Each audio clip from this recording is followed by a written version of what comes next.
No list of great guitar songs would be complete without Sweet Jane from Lou Reed and the Velvet Underground.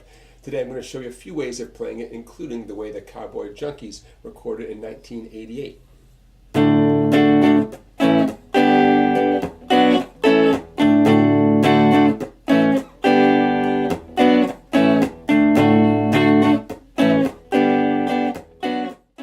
Let's start with some easy ways of playing Sweet Jane. I'm going to be doing all downstrokes. You can see the chords on the screen there, D, A, G, and B minor.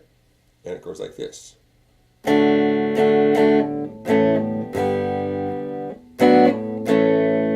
Okay?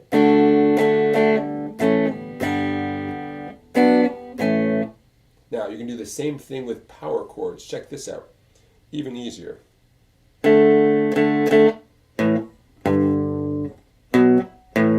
See that? A lot of these power chords are one finger power chords. D, A,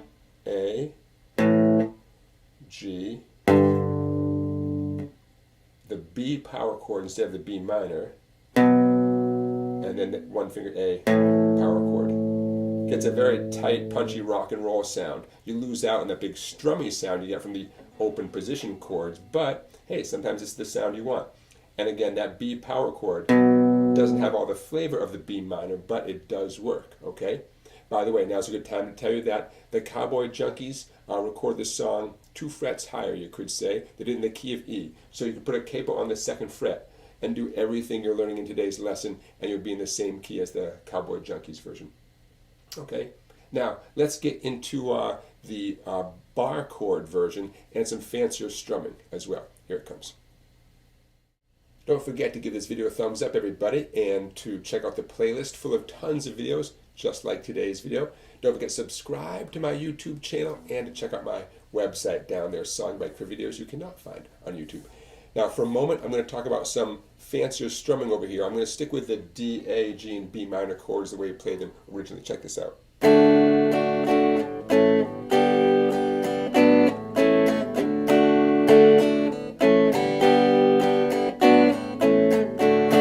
So what's going on here? The main thing is a never-ending, never-varying down-up strumming pattern.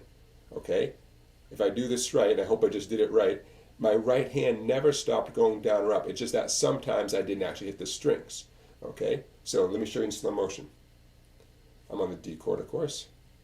Down. There's a silent upstroke. Right from the very start, we already have a silent upstroke.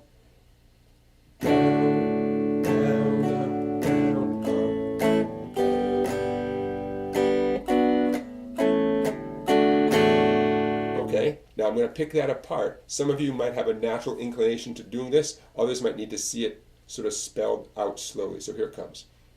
I'm going to speak it as I do it. D major. Down, down, up on A. Up, down, on G. Up, down, down. Up on B minor. Up, silent down. Up on A, silent down. Now that's one approximation of what I did. The fact is there's room for varying in here with the downs and ups, but if you walk yourself through what I just did, you'll begin to get a sense of that never-ending stream of down-ups where you often hit a chord, but sometimes you omit hitting the strings. You avoid hitting the strings, okay? If it feels kind of weird, that's okay. You can go back to doing just the downstrokes. Because listen, if you did that, everyone would know it's Sweet Jane, right? Yet this down-up strumming while you're changing chords is an important skill to have. Okay, now let's get into the bar chord version. One of the fun parts of making these videos every day is studying the performers on YouTube, watching videos of them playing the songs live, and realizing that maybe they did it a little differently than you think they did. And I learned a little something here that I'll get to in a second after watching Lou Reed perform the song live. So we still have the chord progression, of course, the D, A, G, and then B minor A, but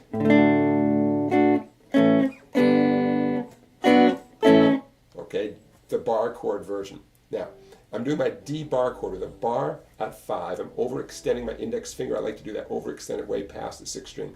And I like to flatten out my pinky. For years, I tried using my ring finger, and my ring finger just didn't work. I'm going to flatten out my pinky instead on the fourth, third, and second strings, and I just accept that my first string is going to sound dead like that. That doesn't bother me. Don't let it bother you. So there's my D.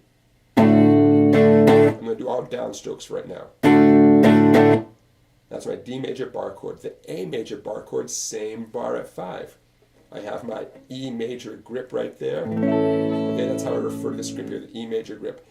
Middle finger, third string 6, and ring and pinky, fourth and fifth strings at 7. There's my A for one strum, back it up 2 frets for my G for one strum. So far I have D.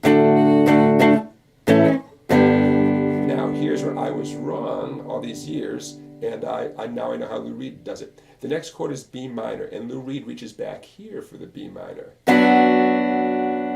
I thought he did the higher version, but no, he does this B minor right here. So don't even worry about what the higher version is. Bar at 2 and the A minor grip. Middle finger, second string 3, ring and pinky at the third and fourth strings 4. One stroke on the B minor, and then glide back up to the A. Put it all together slowly.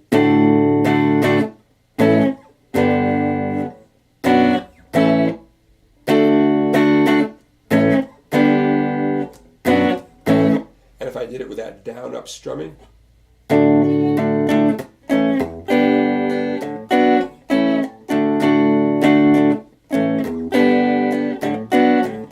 you'll hear some of that nice percussive clicking kind of sound because I'm keeping this hand going even while I'm changing chords, and that creates a nice, that nice chopping kind of effect, okay? It's a little bit tricky to teach that because it's such a subtle thing.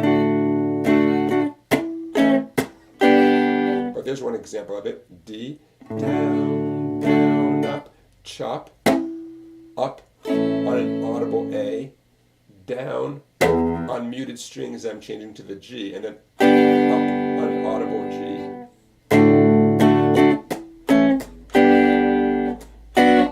And then I did a down and a up on an audible B minor. So see what's going on here? The downs and ups are continuing, but I'm actually including some of those percussive strokes.